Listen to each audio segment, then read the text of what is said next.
You know, deep inside the walls of your house and way down under the floors, there's a battle happening right now. It's totally invisible, but trust me, you'll definitely feel it when something goes wrong. So, think about it for a second. What are those invisible forces? The ones that are waging this quiet war on your home every single day. Well, today, we're going to pull back that curtain.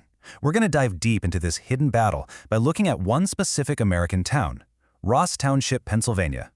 Think of it as our case study for a story that, honestly, is happening in homes everywhere. All right, so to really get a grip on this fight, you've got to know who the bad guys are. And I'm not talking about pests or anything like that. I'm talking about the silent threats from the environment itself, the ones that are always on the attack. See, your home isn't just a passive building. It's more like a fortress, and it's constantly defending itself. So what's on the front lines of this fight? It's your plumbing. It's in a non-stop battle with the local climate, the soil, and even the water running through it. Okay, so in Ross Township specifically, the plumbing is up against three major enemies. First, you've got the freeze-thaw cycle. You know, those Allegheny County winters. That constant expanding and contracting, it's brutal on pipes, creating tiny cracks and weak spots.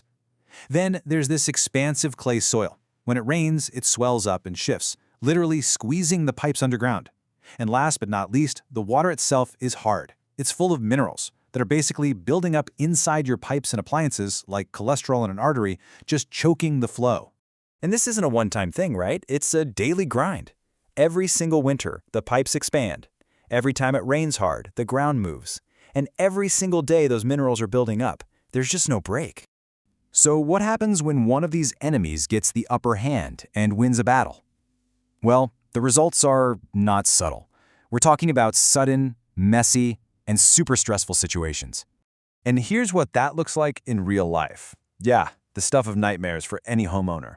You've got frozen and burst pipes, sudden sewer backups, water heaters that just give up on you out of nowhere, that frustratingly low water pressure, or those weird wet spots popping up in your yard.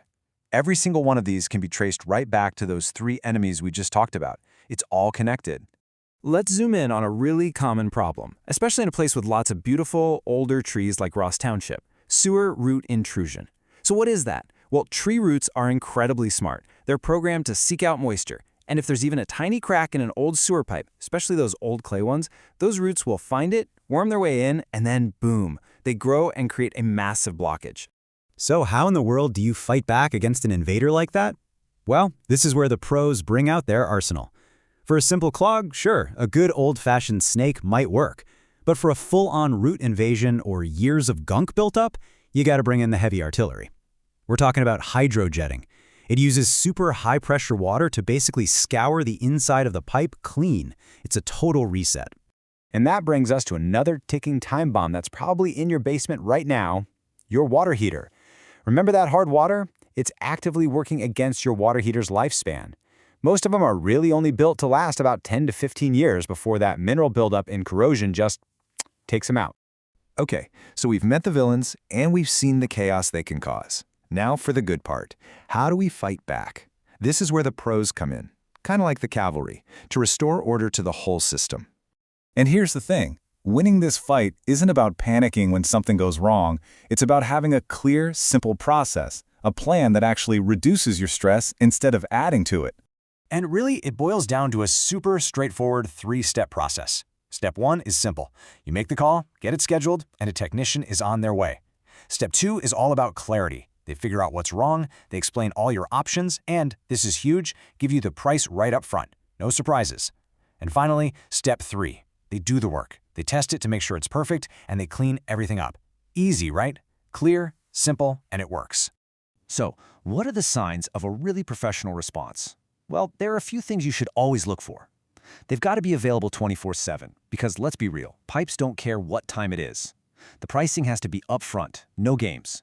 They should be licensed pros who know the local codes. And, nowadays, they use cool tech like tiny cameras to literally show you what's going on inside your pipes.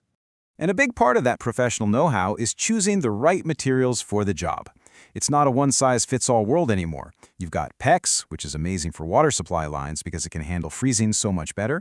You still have good old copper, which is super durable for pipes you can see. And then there's PVC for all the drain lines because it just won't corrode. Using the right tool, or material in this case, makes all the difference. All right, we've talked about the threats, we've talked about the solutions, but there's one more piece to this puzzle. And honestly, it's the secret weapon. It's the thing that gives you the decisive advantage in this whole battle. And here it is, the main takeaway from all of this. Look, almost any plumber can fix a leaky pipe. That's just the mechanical skill. But a real expert, a real pro, they understand why that pipe started leaking in the first place. They get the local conditions, the soil, the age of the homes, the weather, and that is the key to a fix that actually lasts. So what does that local knowledge actually look like? It means knowing that the houses over in the Sherwood Forest neighborhood probably have their original plumbing from the 1950s. It's understanding how the hilly ground near Perrysville Avenue puts extra strain on sewer lines. It's knowing to look for corroded galvanized pipes in homes around Siebert Road. This isn't just random trivia. It's like having a cheat sheet for your home's problems. And that really drives home the crucial point, doesn't it? Knowing how to solder a pipe is important, for sure. But knowing the history of the neighborhood you're working in, that's just as important, maybe even more so. So that leaves us with one last question, and this one's for you.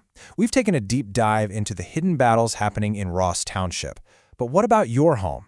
Do you have any idea what invisible enemies it's fighting? Right now? Every single day?